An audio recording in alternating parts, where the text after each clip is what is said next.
Jadi seandainya orang-orang tua kita, senior kita yang berhalangan hadir atau karena sakit dan sebagainya, mereka bisa berkomunikasi dengan teman-teman saya di kantor pos untuk minta diantar pensiunnya ke rumah ya, ke rumahnya. Jadi kemudian sipil negara, pemerintah pusat, termasuk P3K, TNI Polri, serta pensiunan, pemerintah telah menyiapkan anggaran sebesar 55 triliun rupiah. Dibandingkan tahun lalu, ini meningkat. Tahun lalu 49 triliun, naik 10%. THR ASN tahun 2026 yang akan disalurkan kepada 2,4 juta ASN pusat TNI Polri dengan total 22,2 triliun. Kemudian 4,3 juta ASN daerah, total 20,2 triliun.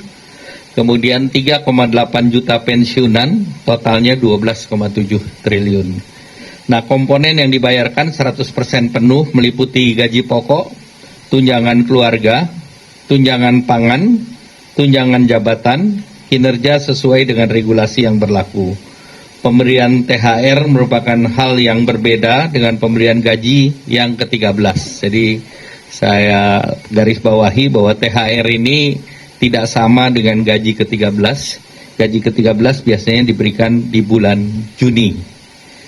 Nah, pencairan THR dimulai secara bertahap sejak 26 Februari yang lalu, minggu pertama, dan THR tersebut diberikan kepada PNS, CPNS, P3K, pejabat negara, prajurit TNI, anggota Polri, pensiunan PNS, pensiunan prajurit TNI Polri, hingga pensiunan pejabat negara. Sedangkan untuk gaji 13 ya seperti biasanya dibayarkan di bulan Juni. Untuk sektor swasta, kewajibannya wajib dibayar penuh, tidak boleh dicicil, dan paling lambat dibayarkan H-7 Lebaran.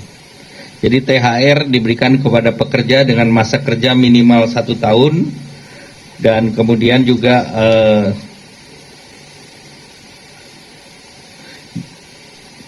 jumlahnya minimal jumlahnya adalah 1 bulan upah, sedangkan pekerja dengan masa kurang 1 tahun diberikan secara proporsional.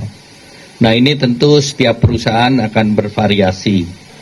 Nah, berdasarkan data dari BPJS Ketenagakerjaan, penerima upah yang tercatat adalah 26,5 juta pekerja, dan diperkirakan jumlah THR yang dibayarkan senilai 124 triliun rupiah untuk THR sektor swasta, dan ini diharapkan bisa mendorong konsumsi nasional secara signifikan.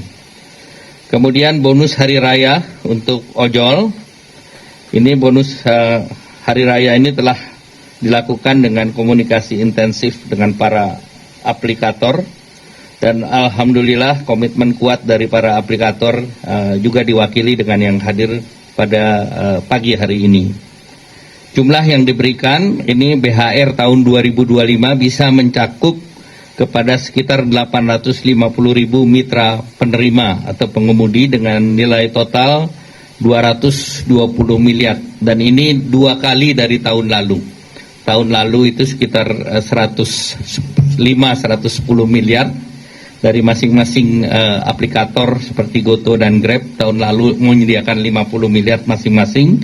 Tahun ini 100 sampai 110 miliar, meningkat 2 kali, dan penerimanya juga menerima masing-masing 400.000. Maxim juga memberikan kepada 51.000 mitra sebagai penerima BHR. Tahun lalu 1.000 mitra, jadi Maxim meningkatnya juga besar, 51.000. Kemudian InDrive juga memberikan sekitar 500-an. Nah, kami mendorong penyaluran dilakukan lebih awal, H-14 atau paling lambat H-7 sebelum Idul Fitri. Terkait dengan perlindungan jaminan sosial bagi pengemudi, hingga saat ini mitra pengemudi mengikuti jaminan kecelakaan kerja JKK dan jaminan kematian atau JKM BPJS Ketenagakerjaan. Nah, selanjutnya kita telah juga memberikan bantuan untuk diskon transportasi khusus menjelang Lebaran, nilai rupiahnya 911,16 miliar, baik dari APBN maupun non APBN. Dan bantuan yang diberikan pemerintah pada saat menjelang Lebaran nanti dalam bantuan pangan itu nilainya 14,9 triliun berupa 10 kg beras dan 2 liter minyak goreng untuk 35,04 juta keluarga. Dan pemerintah juga sudah mengumumkan work from anywhere tanggal 16, 17, 25, 26, dan 27 Maret. Selanjutnya kami persilahkan Pak Prof. Jasirli. Baik, terima kasih Pak Menko. Yang saya hormati Pak Menko, Bapak Menteri, Pak Seskap, dan teman-teman media semua. Saya ingin menyampaikan bahwa kami dari Kementerian Ketenagakerjaan kita sudah mengeluarkan surat edaran yang pertama nomor M3HK04003/2026 tentang pelaksanaan pemberian tunjangan Hari Raya Keagamaan tahun 2026 bagi pekerja atau buruh di perusahaan. Surat edaran ini kami tujukan kepada para gubernur di seluruh Indonesia. Ada beberapa poin yang ingin saya tekankan dalam surat edaran ini. Yang pertama, bahwa pemberian THR mengacu kepada peraturan pemerintah nomor 36 tahun 2021 tentang pengupahan dan peraturan Menteri Ketenagakerjaan nomor 6 tahun 2016 tentang tunjangan Hari Raya Keagamaan bagi pekerja buruh di perusahaan. Yang kedua, bahwa THR keagamaan diberikan kepada pekerja atau buruh yang telah mempunyai masa kerja 1 bulan secara terus-menerus atau lebih, dan pekerja atau buruh yang mempunyai hubungan kerja dengan pengusaha berdasarkan perjanjian